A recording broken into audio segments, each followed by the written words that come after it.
Hello friends, welcome back to the next lecture. Locomotion and movement chapter અંતર્ગત આજનો આપણો next lecture number 3 થશે structure of skeletal muscle.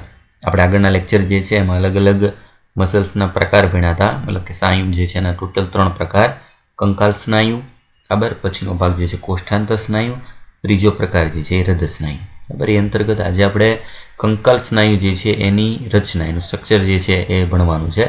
Text બુકની આકૃતિ એક આપેલી છે, આ પ્રમાણેનો આકૃતિવાળો ભાગ જે છે આપેલો છે. તેની અંદર કયા કયા ભાગો આવેલા હોય અને એની અતિ સૂક્ષ્મ રચના જે છે આપણે ભણવાની છે કે એની અંદરના ભાગમાં કયા કયા પ્રોટીન બંધન આવેલું હોય અને એનાથી બનતી રચનાઓ જે છે એના વિશે આપણે અભ્યાસ કરવાનો છે. બરાબર, એટલે ફરી આપણે ટેક્સ્ટ બુક પ્રમાણે અને થોડુંક ભાગ જે છે એક્સ્ટ્રા આકૃતિ સાથે સ્નાયુ જે છે એની આંતરિક રચના સમજીએ. સૌથી પહેલાં ટોપિકનું નામ જે છે થશે કંકાલ સ્નાયુની રચના. કંકાલ સ્નાયુઓની રચના અને સંકોચન ક્રિયાવિધિ જે છે એને સમજવા માટે ઊંડાણપૂર્વક તપાસ કરી. એટલે આપણે કંકાલ સ્નાયુ જે છે એની આંતરિક રચના જે છે ઊંડાણપૂર્વક કયા કયા ભાગમાં આવેલા છે એ જોઈએ. બરાબર, તો સૌથી પહેલાં જુઓ, આપણા શરીરના દરેક સુઆયોજિત કંકાલ સ્નાયુ ઘણા બધા સ્નાયુ જૂથ અથવા તો સમૂહ, જેને ઇંગ્લિશમાં કહેવાય ફેસિકલ્સ, કે જે સામાન્ય કોલેજન યુક્ત સંયોજક પેશીનું સ્તર, જેને સંપુટ એટલે કે ફેસિયા કહે છે, તેના દ્વારા ભેગા મળી અને બનાવે છે. એ સૌથી પહેલી બાબત કે આપણા કંકાલ સ્નાયુ જે છે એને અંદર ઘણા બધા સ્નાયુનું બંડલ્સ આવેલું છે. બંડલ્સ ઓફ જે છે સ્નાયુ, જેને કહેવાય સ્નાયુ જૂથ. આ સ્નાયુ જૂથ આવેલા છે અથવા તેને સ્નાયુ સમૂહ કહેવાય, જે બધે બધા પેલા સાવરણાની જેમ, સાવરણાની સળીઓ બધી ભેગી મળી અને એક જેમ જૂથ બનાવે, એવા ઘણા બધા જૂથ જે છે, એવા ઘણા બધા સાવરણ આપણે ભેગા કરીએ, બરાબર, અને એનું જે બંડલ બને એવો ભાગ આપણું સ્નાયુ આવેલું હોય, જેનું કહેવાય નામ સ્નાયુ જૂથ. અને આ સ્નાયુ જૂથની ફરતે આવેલું આવરણ, જેનું નામ આપેલું છે આવરણનું ફેસિયા, ઇંગ્લિશ નામ યાદ રાખજો, અથવા તો સંપુટ, સમૂહ જે છે એની ફરતે આવેલો ભાગ. બરાબર, આકૃતિ દ્વારા સમજીએ. જો આપેલો ભાગ જે છે આખો આપેલો છે મનુષ્ય જે છે એનું સ્નાયુ જૂથ અને સ્નાયુ તંતુ દર્શાવતો સ્નાયુનો છેદ. આખો જે ભાગ જે છે એ છે મસલ્સ. બરાબર, એ મસલ્સની અંદર પાછા એક આવા સમૂહ, આગળ કીધું ને સાવરણા જે છે એની જેમ, તો આ દાખલા તરીકે એક સાવરણો છે, આ બીજો સાવરણો, ત્રીજો, ચોથો. સાવરણો એટલા માટે ઉદાહરણ આપેલું છે કારણ કે એની અંદર નાની નાની એક સળીઓ હોય, એ સળીઓ ભેગી મળીને એક જૂથ બનાવે. એમ એક આખું જૂથ જે છે, બરાબર, એ જૂથ જે છે એનું નામ થશે સ્નાયુ જૂથ. એટલે આગળ શું કીધું, જો કે સ્નાયુ જૂથથી બની અને એક સ્નાયુ બને, આખો ભાગ એક સ્નાયુ થશે. એ સ્નાયુની અંદર આવેલો આવો એક સમૂહ, બરાબર, એનું નામ આપેલું છે જો સમૂહ અથવા તો સ્નાયુ જૂથ. સ્નાયુ જૂથની ફરતે આવેલું આવરણ, આખો ભાગ જે છે, બરાબર, આખા ભાગ જે છે એ બધા એક આવરણ દ્વારા જોડાયેલા છે. આખો ભાગ એક સમૂહ થશે, એ સમૂહની ફરતે આવેલું એક જે છે આવરણ, આ જે ભાગ જે છે આપણે ભાગ લીધેલો છે, બરાબર, કે દરેક સ્નાયુનું સમૂહ છે, આ સ્નાયુઓના સમૂહ જે છે, બરાબર, એની ફરતે આવેલું એક આવરણ, એ આવરણવાળા ભાગ જે છે એને નામ શું આપ્યું આગળ, તો એના નામ આપ્યું સંપુટ અથવા તો ફેસિયા. એક સમૂહ, એનું નામ શું છે, ફેસિકલ્સ, અને દરેક સમૂહને એક સામાન્ય કોલેજન યુક્ત સંયોજક પેશીના સ્તર, જેને સંપુટ કહે છે, તેના દ્વારા ભેગા મળી અને બનાવે છે. મતલબ એ સમૂહ જે છે એને ભેગા કરતું એક આવરણ, તો આવરણ આ ભાગ જે છે એ શું થશે, સંપુટ, બરાબર, અથવા તો ફેસિયા. ટેક્સ્ટબુક જે છે એમાં નામદેશન આપેલું નથી, એટલે એ પ્રમાણે આકૃતિમાં યાદ રાખવાનું. હવે દરેક સ્નાયુ જૂથ, એમાંનો એક સ્નાયુ જૂથ, દરેક સ્નાયુ જૂથ ઘણા બધા સ્નાયુ તંતુઓ ધરાવે છે અને દરેક સ્નાયુ તંતુ રસપટલ દ્વારા આવૃત હોય છે, જેને સ્નાયુ તંતુ પડ અથવા સાર્કોલેમ્ના કહે છે. પહેલા આવ્યું એક સ્નાયુ જૂથ. સ્નાયુ જૂથની અંદર ઘણા બધા સ્નાયુ જૂથ હોય, એમાંનો એક સ્નાયુ જૂથ, એક સ્નાયુ જૂથની અંદર ઘણા બધા સ્નાયુ તંતુઓ અને ઘણા બધા સ્નાયુ તંતુઓ અને ઘેરતું આવરણ, એટલે સ્નાયુ તંતુ પડ, સાર્કોલેમ્ના. જો આકૃતિવાળો ભાગ, એક ભાગ જે છે, બરાબર, આ સ્નાયુ જૂથ. સ્નાયુ જૂથની અંદર આવેલા છે આવા બધા ઘણા બધા તંતુઓ, જેનું નામ શું પૂછ્યું, સ્નાયુ તંતુ. સ્નાયુ તંતુ એ જ પોતે એક સ્નાયુ કોષ છે, કારણ કે આ તંતુમય આકારનો હોય એટલે આને સ્નાયુ કોષ કહેવાય.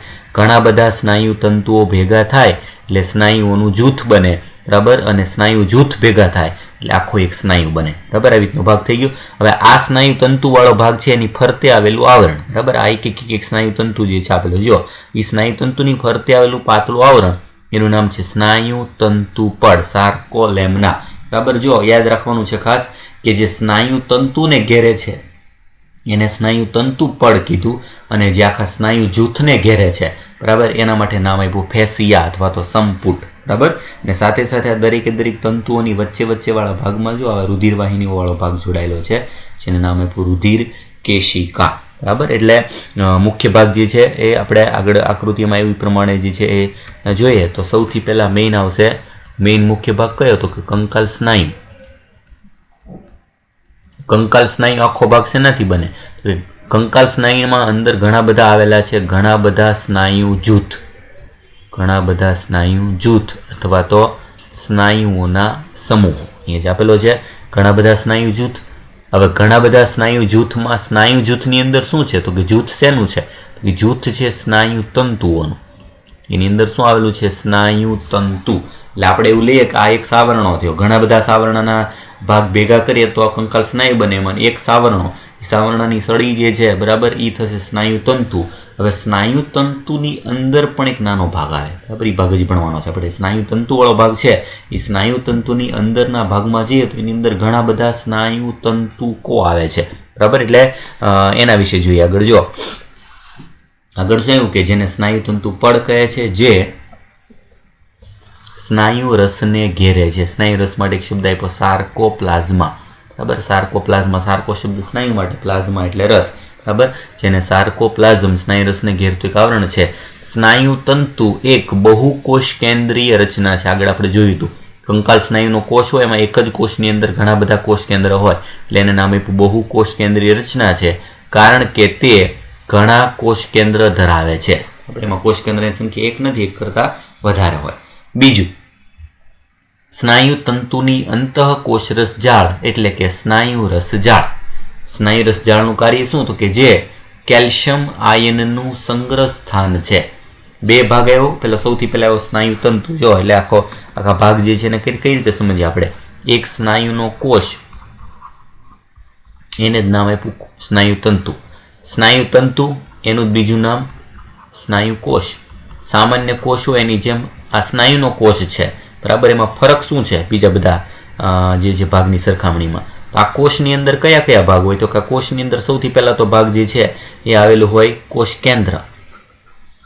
સ્નાયુ કોષનું કોષ કેન્દ્ર ઘણા બધા હોય એટલે એના માટે શબ્દ આવશે બહુકોષ કેન્દ્રીય.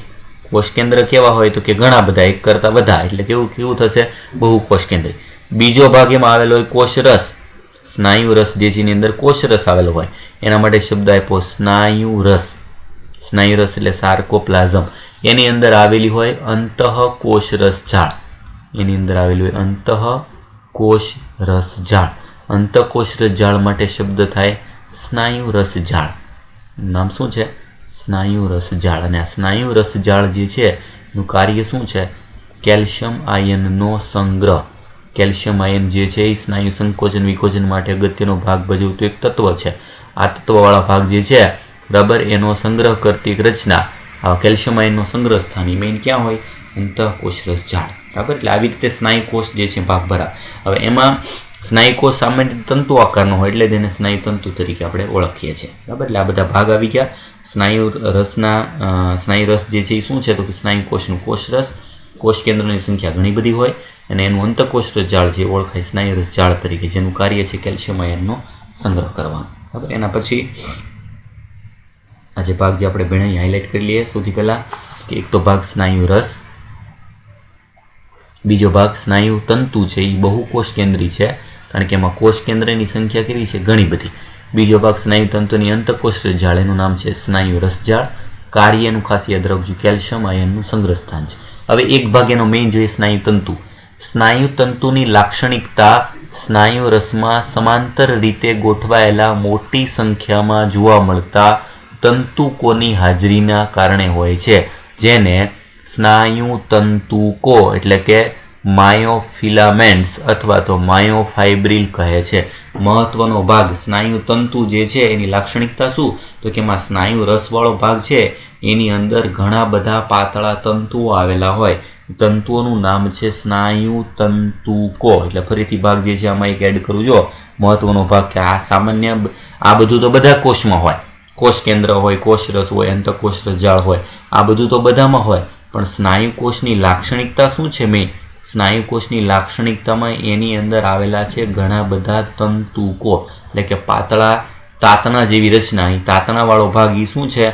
એનું નામ આપ્યું સ્નાયુ તંતુકો. તંતુ નહીં, સ્નાયુ તંતુકો. બરાબર. એટલે જો એક ભાગ એડ થઈ ગયો. પહેલો ભાગ એવો કંકાલ સ્નાયુ, એની અંદર આવા જૂથ જેવો ભાગ, એનું નામ આપ્યું સ્નાયુ જૂથ. એ સ્નાયુ જૂથનું એક ભાગ એ કહેવાય એક સ્નાયુ તંતુ. એક સ્નાયુ તંતુ જે છે એની અંદર પાછા ઘણા બધા સૂક્ષ્મ જે છે આવા સમાંતર તાતણા આવેલા છે. એનું નામ થશે સ્નાયુ તંતુક. પહેલા સ્નાયુ તંતુની અંદરના તાતણાવાળો ભાગ એ થશે સ્નાયુ તંતુક. અને સ્નાયુ તંતુક શું ધરાવે છે એ આપણે જે ભણવાનું છે, એટલે વધારે ડિટેલ ભાગ જે છે આ થશે. બરાબર. જો દરેક સ્નાયુ તંતુકો એકાંતરે ઘેરા અને ઝાંખા બિંબ ધરાવે છે.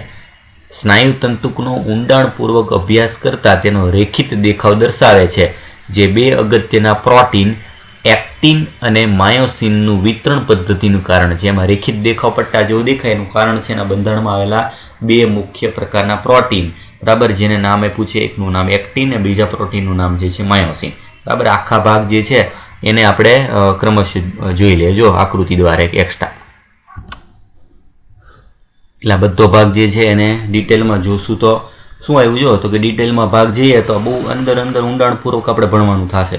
શું કામ? જો કંકાલ સ્નાયુ, સ્નાયુ જૂથ, એની અંદર નાનો ભાગ સ્નાયુ તંતુ, સ્નાયુ તંતુની અંદર સ્નાયુ તંતુ ક, સ્નાયુ તંતુકવાળો ભાગ જે છે બરાબર એમાં બે ભાગ જે છે દેખાય છે. એક ભાગ જે છે એનું નામ આપ્યું ઘેરો ભાગ અને બીજો ભાગ જે છે એનું નામ છે ઝાંખો ભાગ. ઘેરો ભાગ અને ઝાંખો ભાગ. આ જે ઘેરો ભાગ જે છે દેખાય છે બરાબર એ ભાગ જવાબદાર છે માયોસિન પ્રોટીન વાળો ભાગ, અને જે ઝાંખો ભાગ દેખાય છે એ ભાગ છે એક્ટિન પ્રોટીન વાળો ભાગ. આ ટૂંકમાં સમજીએ એટલે આપણું આટલું બધું ડિટેલ વાળો ભાગ જે છે એમાં ભણવાનું છે. આ બધું સમજવા માટે એક એક્સ્ટ્રા આકૃતિ મેં લીધેલી છે. એ આકૃતિ વાળો ભાગ જે છે સમજીએ એટલે તમને દરેક ભાગ જે છે એ સમજાઈ જાય કે આમાં પ્રોટીન જે આપણે અત્યારે આખા એક્ટિન માયોસિન બધા ભાગ ભણી રહ્યા છીએ બરાબર. એ એક્ઝેક્ટ જે છે એ કયા ભાગે શું આવેલું છે બરાબર એના માટે એક એક્સ્ટ્રા આકૃતિ દીધેલી છે. એ પહેલાં સમજાવી દઉં. જો ઇંગ્લિશ નામકરણ કરેલું છે બરાબર. તમે આકૃતિ વાળો ભાગ જે તમે દોરશો તમને પણ ખ્યાલ આવી જશે. તો સૌથી પહેલા ભાગ જે છે આમાં જે ભાગ આપેલા છે એનો તમને ગુજરાતી નામ કરાવી દઉં એટલે તમને ખ્યાલ આવે. જો આ સૌથી પહેલાં તો આપેલું છે આ બોન એટલે કે હાડકું આપેલું છે. પછી આ ભાગ આપેલો છે સ્નાયુ, રેડ કલર વાળો ભાગ એ છે સ્કેલેટલ મસલ મતલબ કંકાલ સ્નાયુ બરાબર. બંનેને જોડતો સાંધાવાળા ભાગ એટલે કે હાડકા અને સ્નાયુ જ્યાં જોડાયેલો ભાગ હોય એને કહેવાય ટેન્ડન. એટલે સ્નાયુ બંધ આપણે ગુજરાતી નામ બધા લખાવું. હાડકું, પછી મેઇન સ્નાયુ અને હાડકા વચ્ચેનો સાંધો બરાબર. હવે એક સ્નાયુની અંદર જો ઘણા બધા આવા બંડલ છે, ઘણા બધા આવા સમૂહ આવેલા છે. આ જે બધા ભાગ જે છે થશે એ બધા ભાગ શું થશે તો એ બધા ભાગ થશે એની અંદર આવેલા સ્નાયુ જૂથ બરાબર. એની ઘણા બધા અંદરના ભાગમાં આવેલા આવા બંડલ્સ એટલે કે સ્નાયુ જૂથવાળો ભાગ જે છે એની ફરતે જોડાયેલું આવરણ એ થશે સંપુટ. આખું આવરણ જે છે શું થશે સંપુટ બરાબર. જેમાં ઘણા બધા જે છે આવા સ્નાયુ જૂથ આવેલા હોય. હવે એમાંનો એક સ્નાયુ જૂથ લઈએ તો એક સ્નાયુ જૂથવાળા ભાગની અંદર શું હોય તો કે એની અંદરવાળા ભાગમાં આવેલો હોય મસલ ફાઈબર મતલબ સ્નાયુ તંતુ. એક જૂથ છે એની અંદર શું હોય તો કે એક સ્નાયુ તંતુ આવેલા હોય. એટલે એક સ્નાયુ તંતુ આખો જૂથ બહાર પાડ્યો. ઘણા બધા જૂથની અંદરનો એક તાતણો એટલે આ શું થઈ ગયું આખું તંતુ સ્નાયુ તંતુ એ જ આખો સ્નાયુ કોષ. એ સ્નાયુ કોષની અંદર શું થાય? સ્નાયુ કોષની અંદર આવેલું હોય સાર્કોપ્લાઝમિક રેટિક્યુલમ મતલબ કે અંતઃકોષ જાળેની બરાબર. સાર્કોપ્લાલેમ્ના અથવા તો પ્લાઝમા મેમ્બ્રેન. તો જે સ્નાયુ તંતુ છે એની ફરતે આવેલું કોષરસ પટલ કહેવાય સાર્કોલેમ્ના. એની અંદર આવેલું માઇટોકોન્ડ્રિયા એટલે કે એની અંદર આવેલું કણાભસૂત્ર બરાબર. પછીનો ભાગ ટ્રાન્સવર્સ ટ્યુબ્યુલ નામની નળી જે છે આવેલી હોય આપણે એક્સ્ટ્રા ભણશું આગળ કે જેના દ્વારા કેલ્શિયમ અંદર દાખલ થાય. અને એની અંદરના ભાગમાં ખાસ વધારે પ્રમાણમાં આવેલા માયોફાઇબ્રિલ એટલે સ્નાયુ તંતુની અંદર આવેલો ભાગ જે છે સ્નાયુ તંતુકો. હવે એ તંતુઓ ઘણા બધા દર્શાવે છે. અહીંયા ઘણા બધા આવા તંતુકો દર્શાવેલા છે. એ ઘણા બધા તંતુકોમાંથી આપણે એક તંતુક બહાર કાઢીએ, એક તંતુક દર્શાવ્યો બરાબર. એ એક તંતુકવાળા ભાગમાં તમે જોશો તો એકાંતરે કરી ઘેરો ભાગ દેખાય છે, થોડોક આછો ભાગ દેખાય, પાછો ઘેરો ભાગ દેખાય, આછો આવા પટ્ટા જોવા મળે છે. એ જે પટ્ટા જેવો ભાગ દેખાવાના લીધે જ આ સ્નાયુને રેખિત સ્નાયુ નામ આપ્યું. બરાબર. અને એ તંતુવાળા ભાગને આવા ભાગ દેખાવાનું કારણ શું? તો કે એની અંદર આવેલા છે બે પ્રકારના પ્રોટીન. એની અંદરની પ્રોટીનવાળો ભાગ, એક ભાગ છે એક્ટિન માયોફિલામેન્ટ, એક્ટિન પ્રોટીન, અને બીજો ભાગ માયોસિન પ્રોટીન. આવા બે પ્રોટીનના કારણે જે છે ભાગ, અને એક ભાગ નિર્માણ થશે સાર્કોમિયર સ્નાયુ તંતુ ખંડ, એ ભાગ જે છે. એટલે આખા ભાગ જે છે એના બધાનો હું ફરીથી પાછું ગુજરાતીમાં નામ દર્શાવું છું. બરાબર. જે તમારે આકૃતિ સહ જે છે આ પ્રમાણે સમજવાનો. સૌથી પહેલાં બોન, એનો મતલબ થશે અસ્થિ, મુખ્ય હાડકું. પછીનો ભાગ સ્કેલેટલ મસલ, મતલબ થશે કંકાલ સ્નાયુ, હાડકા સાથે જોડાયેલા છે એટલે નામ શું આપ્યું? કંકાલ સ્નાયુ. કંકાલ સ્નાયુ અને અસ્થિ હાડકાને જોડતો સાંધો ટેન્ડન, મતલબ એનું નામ થશે સ્નાયુ બંધ. સ્નાયુ બંધ એટલે સ્નાયુઓને જોડતો એક સાંધો, સ્નાયુ અને હાડકાને જોડે. સ્નાયુબંધવાળા ભાગમાં આખા ભાગ જે છે આ એક ભાગ જે છે આ શું થશે? તો કે એક ભાગ થશે સ્નાયુ જૂથ. એમાં જે એક ભાગ જે દર્શાવેલા છે, બરાબર. એટલે હું આમાં દર્શાવી દઉં, આ જે ભાગ અથવા તો આ જે ભાગ બધા દર્શાવેલા છે એ શું થશે? તો કે એ થશે સ્નાયુ સમૂહ અથવા તો સ્નાયુ જૂથ. સ્નાયુ જૂથ થઈ ગયા. સ્નાયુ જૂથની ફરતે આવેલું આવરણ, મેઇન આવરણ, આખું ભાગ, એ થશે સંપુટ. એનું આવરણનું નામ શું થશે? સંપુટ, ગુજરાતી નામ પ્રમાણે. હવે એક સ્નાયુ જૂથ જે છે એ સ્નાયુ જૂથની અંદર આવેલા છે એક તંતુ, એ શું છે? કે એનું નામ થશે સ્નાયુ તંતુ, ખાલી તંતુ. સ્નાયુ તંતુ એ પોતે એક સ્નાયુ કોષ છે, મતલબ ઘણા બધા સ્નાયુ કોષો ભેગા મળી અને આવું જૂથ બનાવે. આ સ્નાયુ તંતુ થઈ ગયો. બરાબર. આ ભાગ જે છે આખો સંપૂર્ણ આ શું થશે? તો કે એ ભાગ પણ એ જ છે સ્નાયુ તંતુ. આગળ કીધું પ્રમાણે સ્નાયુ તંતુ એક સળંગ આખો કોષ છે. બરાબર. એ તંતુમય કોષ શું કામ કીધું? કારણ કે એની અંદર ઘણા બધા તાંતણા જેવા ભાગ આવેલા છે. હવે એ સ્નાયુ તંતુવાળો ભાગ, એમાં બ્લુ કલરનો ભાગ જે દર્શાવેલો છે એ થશે સાર્કોપ્લાઝમિક રેટિક્યુલમ. સાર્કોપ્લાઝમિક રેટિક્યુલમ મતલબ એનો અર્થ થશે સ્નાયુ રસ જાળ. સ્નાયુ રસની અંદર આવેલું એક અંતઃકોષરસ જાળ, એટલે સ્નાયુ રસ જાળ જે કેલ્શિયમનો સંગ્રહ કરે. એની નીચેના ભાગમાં સાર્કોલેમ્ના, એટલે એનો ભાગ જે છે નામ થશે જે સ્નાયુ તંતુઓની ફરતે આવેલું આવરણ, એટલે નામ થશે સ્નાયુ તંતુ પડ અથવા સ્નાયુ તંતુ આવરણ, સાર્કોલેમ્ના. એની અંદર આવેલું માઇટોકોન્ડ્રિયા, એટલે એની અંદર આવેલું કણાભ સૂત્ર. બરાબર. અને સૌથી અગત્યનો ભાગ જે આ જે ભાગ દર્શાવેલો છે કે આખા કોષમાં જે સૌથી વધારે ભાગ આવેલા છે એ છે એની અંદર આવેલા સ્નાયુ તંતુકો. તંતુની અંદર નાનો ભાગ એ શું થશે? તંતુકો. આવા તંતુકો બે પ્રકારના હોય. બે પ્રકારના તાતણાવાળા ભાગ જે છે એમાં બે પ્રકારના પ્રોટીન ધરાવે. એક પ્રોટીનનું નામ જે છે એ થશે એક્ટિન. બરાબર. અને બીજા પ્રોટીન જે છે એનું નામ થશે માયોસિન. એના લીધે આવા ઘેરા અને ઝાંખા ભાગ જે છે દેખાય. એમાં જે આ પિંક કલરનો ભાગ જે દેખાડ્યો છે આ જે ભાગ, બરાબર, એ જે ભાગ જે છે એનું નામ થશે ઘેરો બિંબ. આ બધા શેમાં આવે છે? તો કે સ્નાયુ તંતુકની અંદર. એટલે આખો ભાગ જે છે એ શું થશે? એક સ્નાયુ તંતુક, એક જે છે અલગથી સ્નાયુ તંતુક આપેલો છે. એક તંતુક, એની અંદર જે ઘેરો ભાગ જે છે એ છે ઘેરો બિંબ, અથવા તો એનું બીજું નામ થશે એ બિંબ, આપણે આગળ ભણીએ છીએ. અને જે આછો ભાગ આપેલો છે, બરાબર, આ જે આછો ભાગ, બરાબર, આછો અથવા તો ઝાંખો બિંબ, બરાબર, એનું નામ થશે આઈ બિંબ. અને આ જે ભાગ દર્શાવેલું છે સ્નાયુ તંતુકનો એક નાનો એકમ, એનું નામ થશે સ્નાયુ તંતુક ખંડ. સ્નાયુ તંતુક ખંડ, જે આટલો ભાગ જે છે, મતલબ કે જે બે લાઈન દર્શાવેલી છે આવી બોર્ડર વાળી, આટલો ભાગ, બરાબર, જે ક્રમશઃ આવી જે બે ભાગ દર્શાવેલા છે, આ એક આખો ખંડ, આ જે એક આખો ખંડ દર્શાવેલો છે એ થશે એનું સ્નાયુ તંતુક ખંડ. બરાબર. એ સ્નાયુ તંતુક વાળો ખંડ વાળો ભાગ જે છે, આવા ઘણા બધા ખંડો ભેગા મળે, બરાબર, આ એક ખંડ દર્શાવ્યો છે. એક ખંડ જે છે, એક ખંડની અંદર શું આવશે? તો કે ઘેરો બિંબ આવી ગયો, ઝાંખો બિંબ આવી ગયો, અને એક આવો ખંડ બને. આવા ખંડના ઘણા બધા એકમો ભેગા થાય, બરાબર. આ એક ખંડ શું છે? સ્નાયુ તંતુક ખંડ. હવે આ તંતુક ખંડો ભેગા થાય એટલે એનાથી બને સ્નાયુ તંતુક. અને સ્નાયુ તંતુકો ભેગા થાય એનાથી બને સ્નાયુ તંતુ. સ્નાયુ તંતુઓ ભેગા મળે એટલે એનાથી બને સ્નાયુ જૂથ, ને સ્નાયુ જૂથ ભેગા થાય એટલે મુખ્ય બને કંકાલ સ્નાયુ. એટલે આ રીતે આખું ક્રમશઃ અતિ સૂક્ષ્મ રચના જે છે આપેલી છે, બરાબર. એ આપણે એક એક ભાગ જે છે એમાં સમજવાની છે, બરાબર. એટલે ફરીથી પાછું જો તો કે સ્નાયુ તંતુની લાક્ષણિકતા શું, તો કે એમાં સમાંતર રીતે ગોઠવાયેલા ઘણા બધા તંતુકોની હાજરી છે ફિલામેન્ટની. એ સ્નાયુ તંતુકો તરીકે ઓળખાય. સ્નાયુ તંતુકોમાં એકાંતરે દરેક સ્નાયુ તંતુકો ઘેરા અને ઝાંખા બીમ ધરાવે છે. જો એકાંતરે જ છે, જોશો તમે pink colour, blue colour, pink colour, blue કલરમાં પિંક વાળો ભાગ દર્શાવ્યા એ થશે ઘેરો બીમ, બરાબર.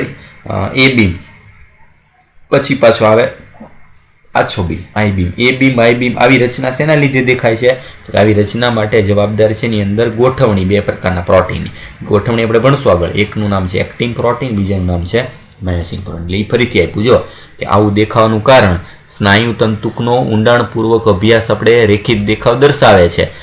જે અગત્યના બે પ્રોટીન સ્નાયુના અંદરમાં આવેલા પ્રોટીન, એકનું નામ એક્ટિન અને માયોસિનના વિતરણ પદ્ધતિના કારણે દેખાય છે, બરાબર. જો ઝાંખા બીમ જે છે એ એક્ટિન પ્રોટીન ધરાવે છે, જેને આઈ બીમ કહે છે.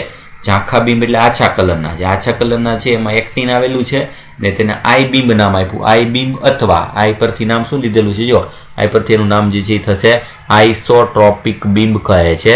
જ્યારે ઘેરા બીમ જે છે એને એ બીમ અથવા એન આઇસોટ્રોપિક બીમ કહે છે, જે માયોસિન ધરાવે છે. એટલે આકૃતિ પ્રમાણે ફરીથી જો બે ભાગ આપ્યા.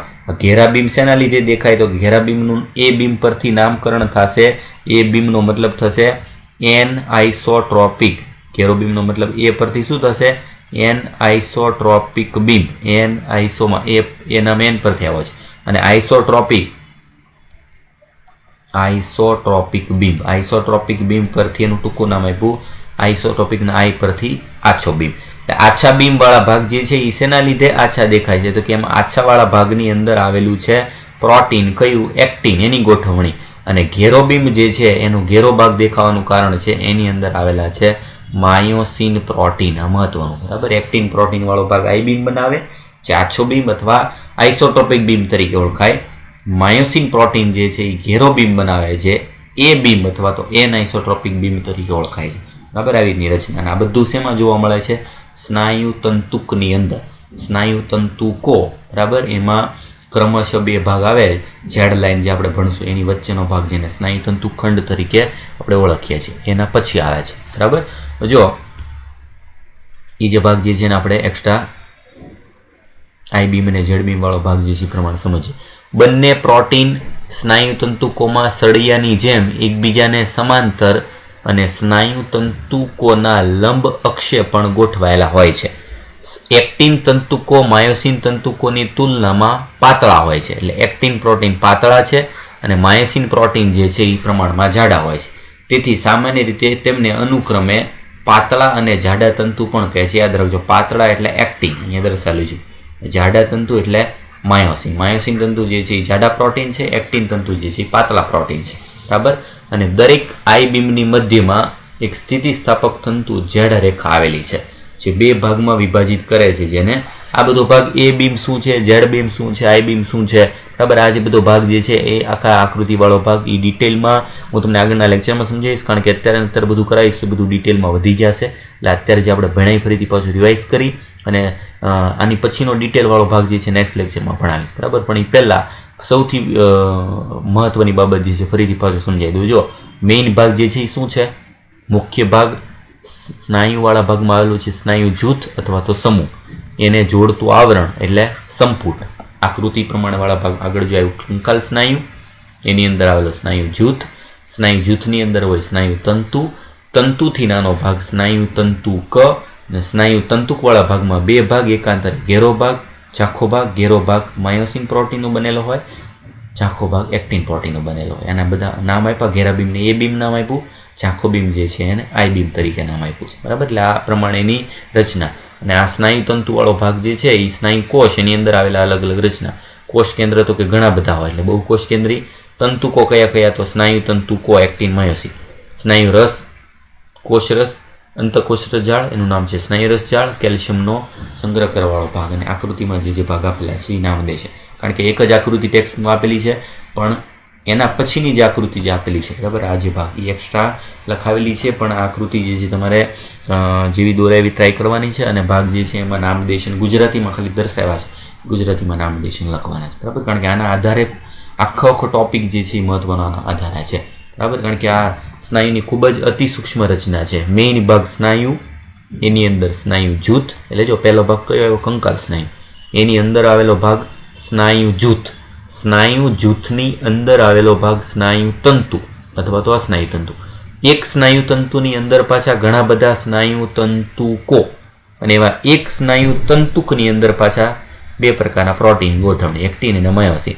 એની ગોઠવણી એવા પ્રમાણેની છે કે એક ભાગ ઘેરો ભાગ દેખાય છે ક્રમશઃ, એ બીમ તરીકે ઓળખાય માયોસિનના લીધે એન આઇસોટ્રોપિક, બીજો ભાગ એના પછીનો આછો દેખાય છે આઇસોટ્રોપિક એક્ટિન પ્રોટીનના કારણે. આટલો ભાગ જે છે સમજવાનો છે. હવે આ જે તંતુની અંદર ઝેડ લાઇન શું છે, એ બીમ શું છે, આઈ બીમ શું છે, એ કઈ રીતે ગોઠવાયેલા છે, એની ગોઠવણી કઈ રીતની છે, એના માટે સ્નાયુ તંતુ ખંડ શું છે, આ બધો ભાગ જે છે એના પછીના નેક્સ્ટ લેક્ચર હું વ્યાખ્યા સાથે લખાવીને તમને સમજાવીશ બરાબર. પણ એ પહેલાં આજે જેટલું ભણ્યા છે એટલું સમજીને યાદ રાખવાનું છે, અને આમાં દરેકે દરેક ભાગ જે છે યાદ રાખવાના છે. તો પછી આગળના ભાગમાં તમને સ્નાયુતંતુ ખંડ જે છે એના આંતરિક ભાગો બધા ખ્યાલ આવશે બરાબર. એટલે આના પછીનો નેક્સ્ટ લેક્ચર જે છે એમાં તમને એવું હોય તો તમે એકવાર વાંચજો, તમને ખ્યાલ આવે તો. આપણે આટલા ભાગ જે છે જે આમાં આપેલા છે આટલા ભાગ ભણવાના. ઝેડ રેખા શું છે, એ બીમ શું છે, એમ રેખા શું છે, આઈ બીમ શું છે, એચ પ્રદેશ શું છે, અને સ્નાયુતંતુ ખંડ શું છે. 1, 2, 3, 4, 5 અને 6, આ 6 જે છે એની આપણે એક એકની વ્યાખ્યા લખશું અને દરેકે દરેકનો અર્થ જે છે સમજશું બરાબર. ત્યારે આખો ભાગ જે છે સ્નાયુતંતુક ખંડનો પૂરો થશે બરાબર. અને એની અંદર એક્ટિન ને માયોસિનની રચના જે છે એના પછીના નેક્સ્ટ લેક્ચરમાં આપણે સમજવાનો ટ્રાય કરશું બરાબર. એટલે આટલો ભાગ લખી નાખજો, બાકીનું નેક્સ્ટ લેક્ચરમાં.